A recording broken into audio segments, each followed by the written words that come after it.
Now, here are Morgan Streetman and Roxanne Wilder. Well, we always have a lot to talk about off air, so I know our topics on air today are endless. So much to get to. Our quick look back is going to take us back to someone we'll focus quite a bit on today. Oh, yeah. We got a lot on Joe Biden today, and we've got a lot of interesting things to share with you. You know, we're finally going to get into some of those clips from his 1988 presidential run, but we're not going to do that in our quick look back segment just yet. He's going to be in Tampa tomorrow. Woo! Mm-hmm. Can't wait, right? He's going to be, I'm sure, suitably enhanced so that he can get through the event and then quickly get back to his basement for a quick rest. But, you know, Joe Biden's just made we'll see what kind of flubs he makes tomorrow in Tampa, if any. He's made so many flubs over the years, particularly this year while he's running for president. And, you know, we played a couple of weeks ago for you the speech that he gave in 2008 at the DNC, and that was a different Joe Biden. I think you could tell that. Now, granted, we played the clips on a sped-up rate, and some people complained about that, but we played them at a sped-up rate so that we could get through them. And, you know, you could tell the guy had a lot of energy. He was fairly sharp back in 2008. He hadn't lost it yet. But, you know, we've got a lot of examples, particularly from the primary race earlier this year, just how much he has lost a step. Like, for example, do you remember this one? We hold these truths to be self-evident. All men and women created by you know the thing. Go, you know the thing. All men and women are created by you know the thing. You know, he's done that kind of thing. It's become apparent that in order to do a successful interview, he's reading from a teleprompter. And this came up quite a bit last week. In fact, there were some photographs of an appearance that he had a number of months ago on the Late Late Show with James Corden, where he held up a framed photo of himself and his two sons. And as he held it up, and of course they quickly cut away from it, you could clearly see the reflection of the teleprompter that he's reading from during the interview. Okay, we've had plenty of examples where he's said things lately like "move it up" or "end of quote." These are things. Now, I'm not a heavy teleprompter user, but these are things that are. I know these things. Yeah, they're cues. Roxanne, you've done. I'm right. Who was it? Anchorman. What did he say in it? I can't think of the guy now. Who did Will Ferrell play? Ron Burgundy. Thank you. Yes, I'm Ron Burgundy because there's a question mark at the end of it. I'm Roxanne Wilder. Huh? Who am I? Is that right? Am I reading this properly? So he's done that quite a bit. And you can hear him when he doesn't read from a teleprompter. You can hear some of the things that he sounds like. Like, here's an example where he didn't have the opportunity to read from a teleprompter, and he's talking about being slow Joe. Listen to this one. Just look at us, okay? Just look at us. Who seems to be in shape?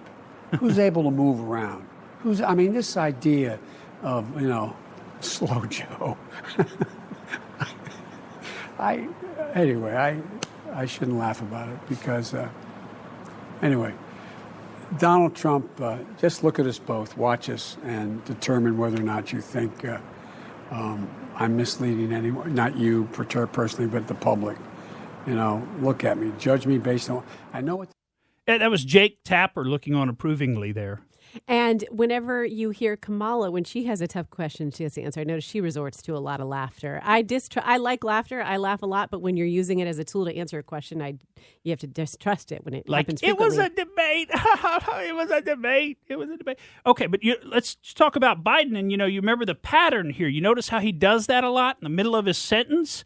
He'll say something like, anyway, I'm not going to talk about that. I shouldn't do that. You remember that? That's going all the way back to the primary. And we're going to provide a pathway for 11 million citizens. If the other guy had voted for I shouldn't get into that. I won't get going. Look, the iron workers, I'm not going to get into that. The Boilermakers, the plumbers, the electrical workers. These are the people that have been forgotten. So that's his crutch. You can recognize it. You can see it over and over and over again. It's like in every interview that he does, he forgets where he's going with things. He loses his train of thought. And he just, anyway, I'm not going to get into that. The debates are going to be fun. Oh, aren't they, though? I bet you we never have the debates. I bet you he doesn't go forward with the debates. That's how bad he is. Now, listen to Biden's press secretary, okay? And I'm going to put this under the lady doth protest too much, methinks, although this is not a lady. This is TJ Ducklow, who's his press secretary, but here he is on Bret Baier, asked a pretty straightforward question about Biden's use of a teleprompter. And listen to how he responds, and you tell me whether you think Biden's using a teleprompter. Has Joe Biden ever used a teleprompter during local interviews or to answer Q&A with supporters? Brett, we are not going to engage. This is straight from the Trump campaign. Well, yeah, talking they're points. using it. And what it does, Brett, is it's trying to distract the American people. They're using it. They talk about it every day. Can you say yes or no? That's because they talk about it every day, Brett, because they don't have a coherent Well, you have strategy. an answer. Yes or no? Brett, they talk about it every day because they don't have a coherent argument for why Donald Trump deserves re-election, deserves 4 more years. We know that he lied to the American people. We know that he has not shown leadership during this crisis, and they are desperate to throw anything they can against the wall to try to distract from that fact. I understand, but you can't answer the question. Brett, I am not going to allow the Trump campaign to funnel their questions through Fox News and get me to respond to that. Okay, so what do you think? You think he's using a teleprompter or not? Because wouldn't it be the easiest thing in the world to say, no, he's not? I mean, come on. I do have to give him a little bit of a break in that a teleprompter is not an easy thing to do if you're not trained at it. Yeah. It's not, your brain doesn't always, I mean, it is a learned skill set for sure. Mm-hmm. But do we want somebody who can think on their feet, or do we want somebody who can read effectively what other people have written? They say that Trump so often, he'll go off a teleprompter sometimes, and that the person who's running the teleprompter has such a tough time with him because he goes off and then he goes back on, and then he goes off and then he goes on. And when you watch him do it, it all seems like it's coming from the same place. That's hard to do. It's hard to read from the prompter and then talk extemporaneously and then go back to it. Yeah.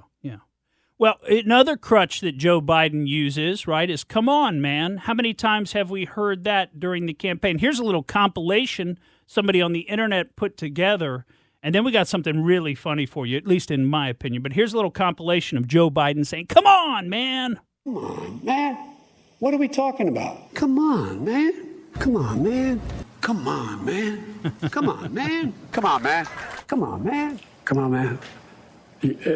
How many push-ups you want to do here, pal? Oh, come on, man. Why the hell would I take a test? Come on, man. Come on, man. Come on, man. What is he doing? Come on, man. Give me a little break here. But everybody knows who this guy is. Come on, man. Come on. Come on, man. Get a life. You got to send that to me. I'm going to use that on the Shriner show for him. He does it so much that somebody made a very what I think is a very funny music video about it. And I'm going to play a little clip of it. We'll play the whole thing. But this is from a Twitter guy called WTF Bra. What the F, brah? And he makes these videos. He also makes fun of Trump. So we'll play just a little snippet of his video here. This one you got to hear. Oh, I'm in trouble. What are we, nuts? Dead. You know. Come on, man. Give me a little break here. Get a life. Taking cocaine or not? What do you think? Huh? Come on, man. Black, white, all colors, all backgrounds. But I mean, come on, man. Men, women, gay, straight. Everyone deserves a shot. You know. Come on, man. You know the thing. You know what I mean? You know the thing. You know what I mean? Come on, man. You have a problem figuring out whether you're for me or Trump, and you ain't black. Come on, man. Corn Pop was a bad dude, and he ran a bunch of bad boys. I can hardly wait to meet with that guy who is the stable genius. Come on, man. I am very willing to let the public judge my physical and mental my physical as well as my mental fitness. Come on, man. Poor kids are just as bright and just as talented as white kids, wealthy kids. Come on, man. I mean, come on. Take a look at the record. I know a lot of weed smoking. Come on, man. Kind of catchy. Isn't it? I've listened to that about 100 times. Forwarded it to you guys beat. last Good week. Beat. Yep. Mm-hmm. Can't stop listening to it. I just think it's hilarious. Come on, man. Anyway, this is the guy who wants to be president of the United States. And in a way, you do feel a little bit bad for him because, you know, these things happen to you when you get older and you're not quite as sharp as you used to be. And that's so apparent. We see that so clearly with Joe Biden. And you know, it's in a way, it's a little bit sad. If he hadn't been, you know, the guy that he's been for the 47 years he's been in political office, you know, we might feel a little bit worse for him. But you know, I've heard some people, including the president, call this elder abuse to continue putting Joe Biden out there in this state.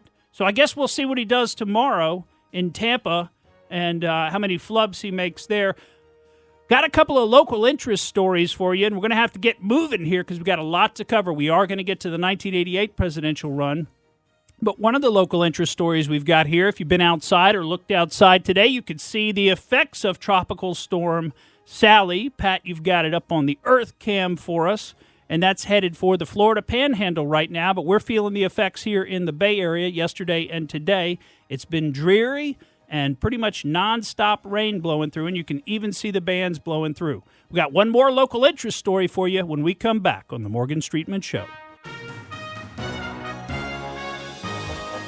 Welcome back to the Morgan Streetman Show. We were having so much fun listening to a good little tune, Come On Man tune, Joe Biden special, that we did not get a chance to get to our quick look back. Or, excuse me, our local interest. That was our quick look back, our local interest story. Yeah, we had one more local interest for you. I don't know if you saw Good Morning America on Friday, but they previewed an interview of Andrew Gillum. Now, you remember Andrew Gillum ran for governor of the state of Florida just a few short years ago, lost to Ron DeSantis by a little more than 30,000 votes. Okay, so that's about 1% of the vote, actually a little bit less than 1%. Very close race. And then, of course, as we all know, earlier this year, he was photographed in a Miami hotel room, passed out. You probably saw the pictures. If you didn't, I'm not sure if you want to go looking for him because he's not wearing any clothes. It's pretty disgusting. He's passed out. Anyway, he's in the room with a guy who was overdosing on meth and also was a gay prostitute. Now, who knows what was going on there, but he's got an explanation. And you know what the truth of the matter is for Andrew Gillum? He's the victim.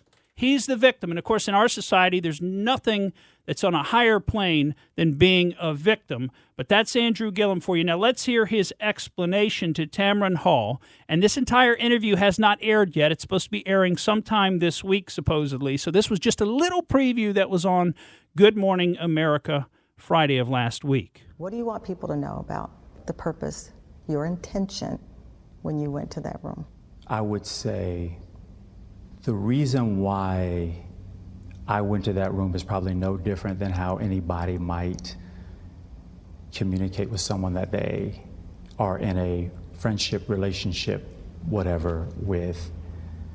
I understand very well what people assume about that. When that photo came out, I didn't recognize the person on the floor. That was not anything more than a person being at their most vulnerable state, unconscious, having given no consent, and someone decided to use a moment where I was literally lying in my own vomit. And when you first saw it, I don't know how you're still standing. I don't know how. You're still here. I'm still here by the grace of God. So much of my recovery has been about trying to get over shame. Shame is not that I did bad, but I am bad. I wish we had a Michael Jackson clip ready to go. Actually, I don't, because then we would get pulled off of YouTube. But yeah, he's not bad. He just did bad. And after all, he's the victim there. There was no consent. He didn't consent to going into that hotel room. He didn't consent to drinking too much, or who knows if he was smoking meth or not. I mean, who knows, right? He didn't consent to getting himself naked with the gay prostitute. He didn't consent to any of that, and he's the victim. That's what he wants you to believe. This guy is completely shameless. You know, when he went into recovery, he said he was going to take a step back from politics, but it's apparent he's not. He's out pretty quickly, and he's right back into the fray, and this is part of his comeback, it looks like. And you got a really friendly interviewer there, Tamron Hall, talking about just how strong he is to still be standing after everything he's been forced to endure. Come on, man. Come on, man. Let's get real, right? All right, so that's the guy who was almost governor of this state. And you talk about dodging a bullet. We dodged a bullet by picking Ron DeSantis. We've talked about this before, Morgan, about the things that you need to do when you're apologizing for something and making a statement. And it's humility, honesty, sometimes humor. I don't think humor really fits into that mix. But we didn't see much of the honesty factor there, because when you are blaming someone else for doing something, you have to kind of an onus on yourself. You have to take responsibility. Well, just remember, he was just doing what anybody who's in a relationship with somebody else, that's very normal to go to a rented hotel room and do the things that he appears to have been doing, and he understands what it looks like. But, of course, you'd be wrong for thinking that, right? You'd be wrong for thinking that this guy naked on the floor was doing anything other than just resting. You know, again, he's trying to turn it around on you for the way that you're thinking about what obviously was going on there. He's not responsible. You're responsible for making him feel like a bad person and feel ashamed. Well, we can't assume things. Well, exactly. This was perfectly normal. So, all right. Well, something that's not perfectly normal is the way that we're treating the law enforcement community in this country, and we saw that flare up over the weekend. I don't know if you saw this story, but probably most of you have. If not, you need to check it out. 2 Los Angeles County Sheriff's Department deputies were shot in what was almost an assassination. It was clearly an assassination Ambushed. attempt. Mm-hmm. Yeah, they were ambushed down in Compton Saturday evening at 7 p.m. They were sitting next to one of the train stations in their car, and somebody kind of ran up from behind the car, opened fire on them. Both deputies sustained multiple gunshot wounds. One of the deputies is a 39-year-old woman who's the mother of a 6-year-old boy. The other deputy is a 24-year-old man. Both of them wound up in surgery in critical condition, fighting for their lives. Now, since then, they have emerged from surgery, and it does look like they're going to survive, thank God. But you want to know what happened at the hospital while they were there being treated? And this is part of what's so unbelievable. A bunch of BLM protesters showed up at the emergency room early Sunday morning, and they were shouting and screaming and blocking the entrance to the emergency room. They were trying to force their way in. And you want to know what they were screaming? You want to know what these people were screaming, these protesters, these rioters? They were screaming, "We hope they die. We hope they die." Now, let me just say, you think these are President Trump supporters or Joe Biden supporters? You know, because Joe Biden supporters who are at least somewhat honorable don't want to own this. They don't want to own this situation that they've created. They don't want to own the far left wing of their own party and these riots and these people who are essentially Marxists who want to destroy this country. They don't want to own that. And they try to say that those are not supporters of Joe Biden. But those are exactly the people that are supporting Joe Biden and Kamala Harris and their Trojan horse that's going to try to bring socialism and communism into this country, to defund the police, to destroy law and order in our society and totally destroy our civil society and tear the country apart for purposes of violent revolution. That's exactly what they're doing. We see it over and over and over again. One of the worst examples was just this weekend, and if you think this is going to be the end of it, think again. These kind of things are going to keep happening. They've been happening in New York City. They've been happening in Portland. This is just one more example of these murderous people who hate our country and hate law enforcement and hate civil society. Now, let's talk about another example of that, okay? Because we don't know. I don't know if you've heard about this. We don't know for sure what started all these wildfires out west. But there's more than a little bit of reason to suspect that a fair number of them were started by arson, by people who support Antifa. And we'll get into some clips, and you're not going to hear any of this on the mainstream media. But, you know, right now there are 94 large wildfires burning out west. And some of the biggest fires in the history of these states. Right around Portland, there are about 440,000 acres burning right now. In California, 6 of the 20 largest fires in California history are burning right now. And people say, like Gavin Newsom and others, that this is about climate change. But let's hear from a sheriff's deputy who's out there on the front lines and what he says is behind these fires. And this is a clip you're not going to hear. The mainstream media won't cover this. We'll tell you some more because this guy was actually punished for saying this publicly. But listen to what he had to say. But seriously, if you get any intel, because I know you're pretty well linked with some of the community as far as that stuff goes, please call us.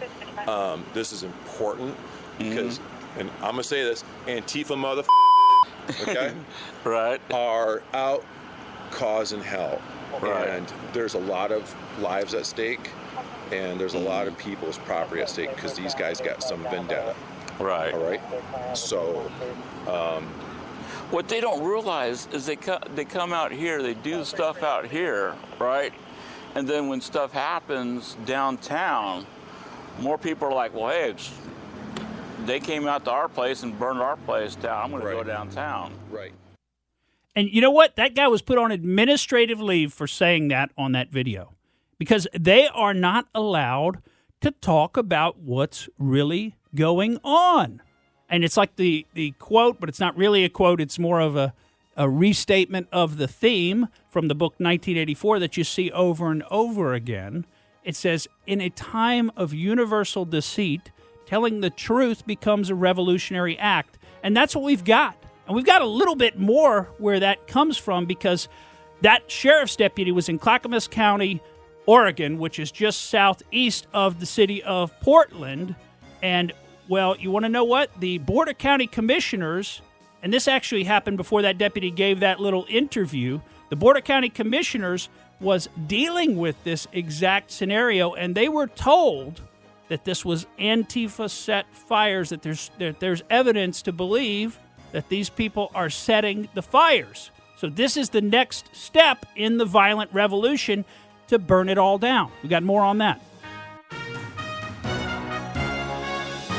Welcome back to the Morgan Streetman Show. And as we were going to break, we were talking about what's happening in Portland, the wildfires, and there are some answers to the questions we're asking, but it's almost like we're not allowed to ask those questions, and we're not allowed to get information that doesn't go along with what the agenda is. Well, you're certainly not allowed to talk about the fact that at least some of these wildfires are being started by arson.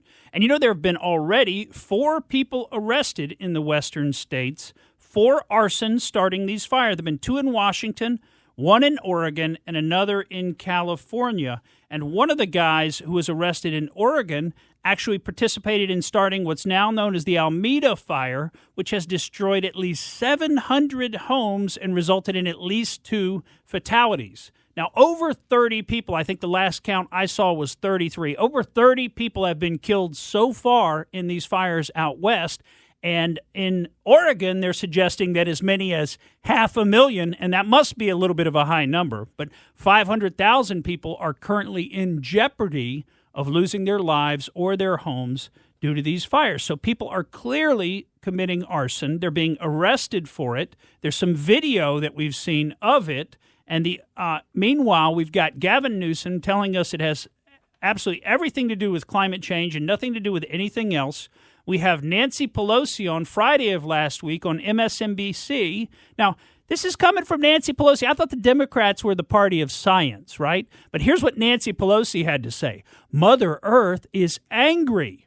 She's telling us with hurricanes on the Gulf Coast, fires in the West, whatever it is, the climate crisis is real and has an impact. Oh, Mother Earth. So, okay, it's impossible. You can't believe in God, but you can believe in Mother Earth? Are you kidding me? Again, I thought this was the party of science. But here they are again talking about Mother Earth. Now, we got one last thing I want to share with you, okay?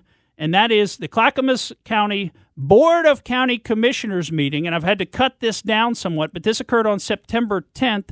And you'll hear the sheriff captain saying that, you know, some of these fires are caused by arson. Listen here. So, yeah, the reason we're asking for a curfew, and we would probably liken that to the time of the noise ordinance to be implemented around 10 p.m. overnight. There are lots of confirmed reports of looting, mostly in the outlying areas, Estacada, Colton, Moala, Sandy, mostly in the outlying areas. Lots of looting has been taking place, burglaries and whatnot. There's reports of, and this is not specific to an area, but all over the county, both outlying and even closer into town, of people of extremist groups staging gas cans for later destruction. Listen, and equally concerning is there are reports of people from other extremist groups. It's not confirmed Antifa, but suspected Antifa. This is more specific to the Estacada area. Reports and sightings of people armed with chainsaws. And the goal was to fall telephone poles in hopes of starting further fires. And that's all the information I have at this point. All right. Now, these are the county commissioners here. Anybody, Sonia? I'm not sure I understand when you say gas cans, staging gas cans. Could you get a little more information about that? Well, specifically staging full gas cans in sort of concealed type areas to later be used by themselves or other members of their groups to initiate, the starting of further fires. Yeah, but this is some media thing. I mean, it hasn't been confirmed. So. No. That part is not. But the Antifa part, there have been reliable sightings and reports, not confirmed. But I mean, it's pretty specific. Being armed with chainsaws, falling telephone poles in the hopes of starting further fires, and the looting, burglaries in the outlying areas all over Clackamas County is definitely confirmed. Yeah. So you hear the county commissioners don't want to believe it. In fact, they don't even want it said on their little meeting. Oh, this is some media thing. We read about this in the paper. This is the right-wingers trying to make stuff up about this. That hippie, whoever that hippie county commissioner is they've got there who's, been probably starting a few fires of his own at home. But anyway, okay, so you heard it right there from the Clackamas County Sheriff. You heard it from the other Clackamas County Sheriff. And there are at least 4 people who've been arrested for arson, with probably many more active. And so you have to know at least some of these fires are related to arson. Plus, look at how quickly they've all sprung up at this time. The people in the communities know it. You heard that from the guy that was interviewing the sheriff's deputy. So anybody who doesn't want to believe this or wants to put it off on some conspiracy theory, they just don't want the truth to get out there. They don't want you to know the truth. Another person who doesn't want you to know the truth is old Joe Biden. And we're going to try to get through, and we're so fast running out of time, dadgummit. But we're going to try to get through some of his 1988 presidential race. He was actually forced out of the presidential race in 1988 for plagiarism, for stealing other people's speeches. You seeing the pattern with Joe Biden? He is a plagiarist. He's been doing that in this campaign, too. But listen to some of these. This is going back to 1987, 1988, some of these news reports on one of his speeches. The first one involves him stealing something from Neil Kinnock. Why is it that my wife, who's sitting out there in the audience, is the first in her family to ever go to college? Why is Gladys the first woman in her family in 1,000 generations to be able to get the university? My ancestors who worked in the coal mines in northeast Pennsylvania don't come up after 12 hours and play football. 8 hours underground and then come up and play football. It's because they didn't have a platform upon which to stand. There was no platform upon which they could stand. The notion that every thought or notion or idea you'd have to go back and find and attribute to someone, I think is, quite frankly, ludicrous. The problem here is that Senator Biden told his audience he'd just been thinking about these things, and he failed to give any credit at all to his famous British speechwriter. I was thinking on the way over here. Now that's a little too much, because as you point out, what's behind the words? What's there? And a lot of people, the rap on Biden has always been that it's just a surface. I should have said, to paraphrase Neil Kinnock, it's the only time I didn't. Just that one time. All the times I've ever used it. But CBS News found a tape of a second instance. It reappeared in the New York Times with a new charge, that Biden had appropriated a famous litany from the late Robert Kennedy about what the gross national product cannot measure. It cannot measure the health of our children. The health of our children. The quality of our education. The quality of their education. The joy of their play. Or the joy of their play. Biden gave Kennedy no credit. He has also quoted or paraphrased John Kennedy, Hubert Humphrey, and British Labour Party leader Neil Kinnock, all without credit. Joseph Biden admitted today that he committed plagiarism when he was in law school. He said it was a mistake, but that it was unintentional. He quoted 5 pages of someone else's work without proper citation. 5 pages? I've done some dumb things, and I'll do dumb things again. He was given an F. So, ladies and gentlemen, I've been dumb. A little bit, huh? So for over 30 years, the media, everybody's known about Joe Biden. He's just a surface level guy, and he's a plagiarist. He just repeats what other people said. And we've got another clip from that same presidential race, and this one I want you to hear because it may remind you of something. Remember that altercation that he had with that voter in Iowa who he called fat for daring to question him and just said, I'll do a push-up contest with you. Well, listen to how Joe Biden responds to a question from the audience back in 1988, and you'll hear the same Joe Biden. Question. What law school did you attend, and where did you place in that class? And the other question is, could you quickly, I think I probably have a much higher IQ than you do, I suspect. I went to law school on a full academic scholarship, the only one in my class to have a full academic scholarship.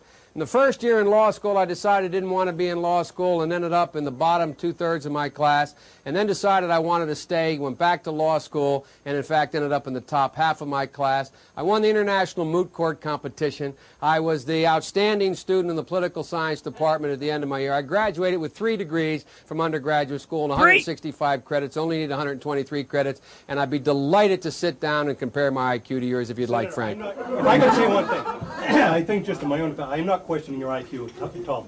I'm just saying that with the people that we have elected to office in recent years, I think that we have to question their credentials very solidly. Well, I think you're right, Frank. But you know what I find kind of interesting? It seems to me if you can speak, you're at a liability in the Democratic Party anymore. It seems to me you've all become heartless technocrats. It seems to me that you forget that what happens is we have never as a party moved this nation by 14-point position papers and 9-point programs. It seems to me that when we got involved in the civil rights movement, Frank, nobody asked Martin Luther King what his legislative agenda was. He marched to change attitudes. When the women's movement started, it did not move with a constitutional amendment. They marched to change attitudes.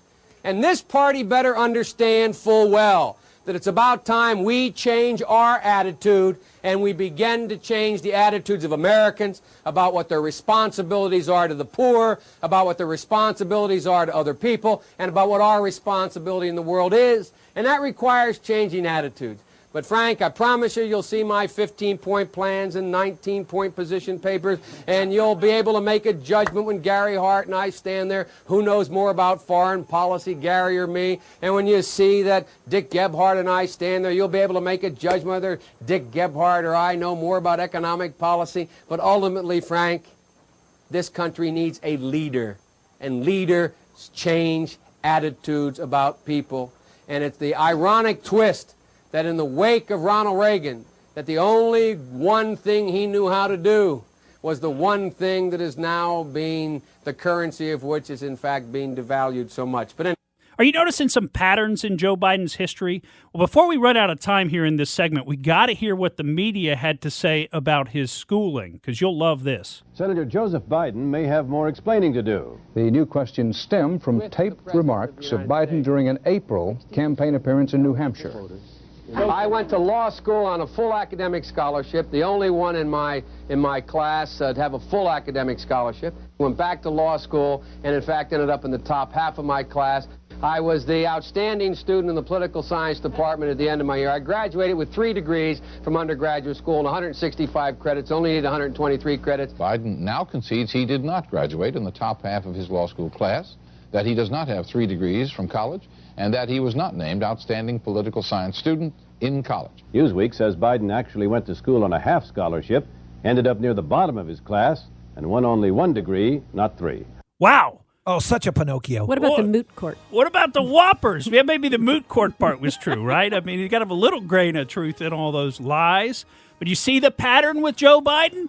You see, he's doing the same thing now that he's been doing his entire career. He's been doing the same thing. He's just been copying what other people say. He's been trying to take credit for things he didn't do. And we've got the aftermath of this in the 1988 presidential election when we come back. Welcome back to the Morgan Streetman Show. You're going to hear things on the Morgan Streetman Show that you won't hear anywhere else. And for example, when I was just looking at CNN on my computer, I didn't see anything related to the story you were talking about, except for the fact that it's a myth that arsonists are. It's a QAnon myth that arsonists are doing these fires in out west. Right. That it's all from global warming. And the other thing is what we talked about earlier, the ambush shooting in California. There's nothing on the website about it. Oh, they wouldn't cover that, would they? I mean, at least back in the late 80s, even the liberal media would cover some of what was going on with Joe Biden. But today, they're totally covering up what's going on with Joe Biden. But let's go back to the late 80s because we promised folks today we are going to finish this out. And I had a couple of other great clips for you. So you got to hear. Like, here's when Joe Biden is questioned about his use of unattributed quotations. The fact of the matter is, every time that I have been aware that it has been someone else's quote, I have used it. As a matter of fact, the criticism of me by the press, with good reason, has been in part in this campaign that I quote too many people. That I quote Kennedy all the time. I quote King all the time. I quote Humphrey all the time.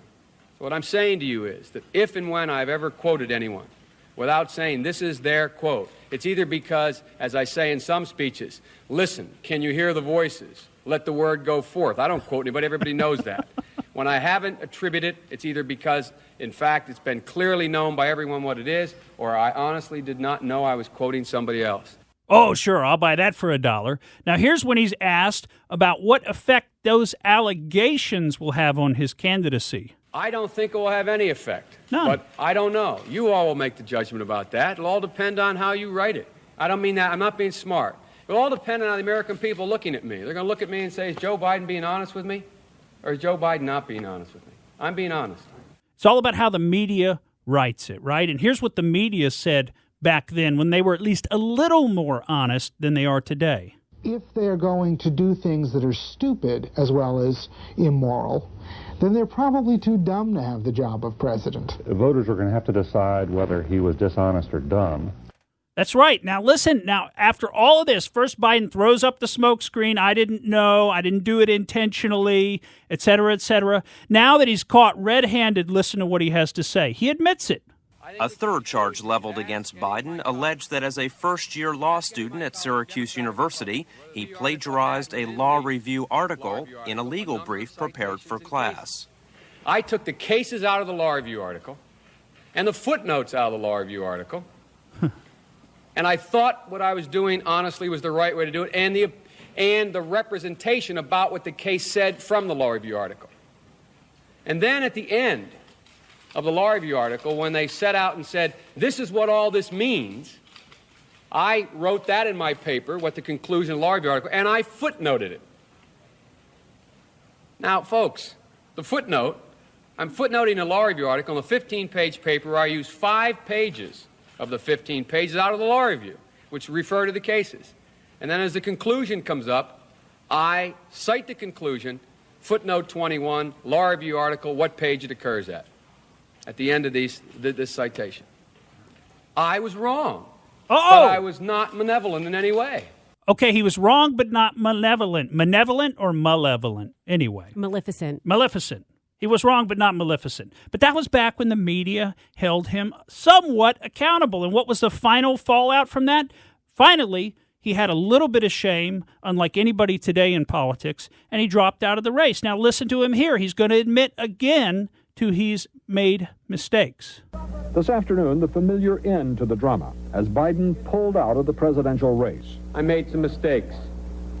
But now, the exaggerated shadow of those mistakes has begun to obscure the essence of my candidacy and the essence of Joe Biden. Biden's troubles began just 2 weeks ago in Iowa with reports he had plagiarized a speech by England's fiery Labour Party leader Neil Kinnock. So in his period of about 2 weeks, he got in trouble for plagiarizing Neil Kinnock's speech, for plagiarizing Bobby Kennedy, and finally for plagiarizing a paper in law school, all of which he admitted to, but he said he had no ill intent. And do you see the patterns in the Joe Biden of today, 30-something years later? Trump's campaign manager just called and wants a copy of this show. Oh, well, I don't blame him. And all right, so now we've got to go out there, and we're quickly running out of time. But this is something I just want to at least mention to folks. And I sent Roxanne some links to see. You don't really want to watch these videos, to be completely honest with you, because they're absolutely disgusting. But there is a new show out on Netflix called Cuties. And this show is about 11-year-old girls and dancing in certain ways that you would not even believe. This is a show made by pedophiles for pedophiles. It is absolutely disgusting in sexualizing young children. And in fact, the IMDb page even warns you about watching this show because supposedly, and I have not confirmed this, but supposedly it contains the bare breast in one scene of one of these young children. And also the IMDb says it might trigger you if you've bet. Yes, so there you go. Well, the liberals are trying to say that anybody who criticizes this is just intolerant and wrong. But, this has been criticized widely by some of our elected officials, including Tulsi Gabbard, who said that you ought to cancel Netflix. And I'm telling you, I'm going to cancel Netflix because of this kind of stuff being on there. This is terrible what they're doing out there. They are encouraging the sexualization of children and pedophilia, and that's exactly what Tulsi Gabbard calls it. The critics love this film. I have heard that. The audience hates it. Well, yeah, the so that Rotten shows Tomatoes. You where Rotten Tomatoes. And I thought this was a very insightful comment. Someone said that in this film, people don't like the way the cameras zoom in, on these little girls' bodies. Mm-hmm. And nowadays, though, if you were to have those same camera angles on grown women, then you're a pervert in the Me Too era. But it's okay. It's a really weird juxtaposition, right? Yeah, I mean, it's super close-up shots of spread crotches, back ends, things. It's unbelievable that this could be put out there as some kind of legitimate entertainment or something that people should be allowed to watch. If you downloaded stuff like this from the internet onto your computer, you should be arrested. You would be put in jail for child pornography. This is a federal crime, and that's why Tom Cotton, senator from Arkansas, says somebody ought to be investigating this. This is wrong what's going on. Now, who sits on the board of Netflix? Anyone want to wager a couple of guesses? We've got some very important people on this board, and if you haven't seen Netflix take a turn to the dark side since they got on the board, you haven't been paying attention. Barack Obama, Michelle Obama, and almost vice presidential candidate Susan Rice. All three of them sat on the board of Netflix. Now, why aren't they outraged at this hypersexualization of children, at this child pornography, the bare breasts of an 11-year-old girl on a streaming service? Are you kidding me? These people ought to be in jail. And even if they're not in jail, they ought to be ashamed of themselves. I can't even believe that this show was greenlit. Folks, I'm Morgan Streetman, and that's the way I see it. Thank you for listening to the Morgan Streetman Show. We hope you enjoyed what you heard, and if you did, please click like and subscribe to help us out. And remember that we recommend that you exercise your brain at least once a week.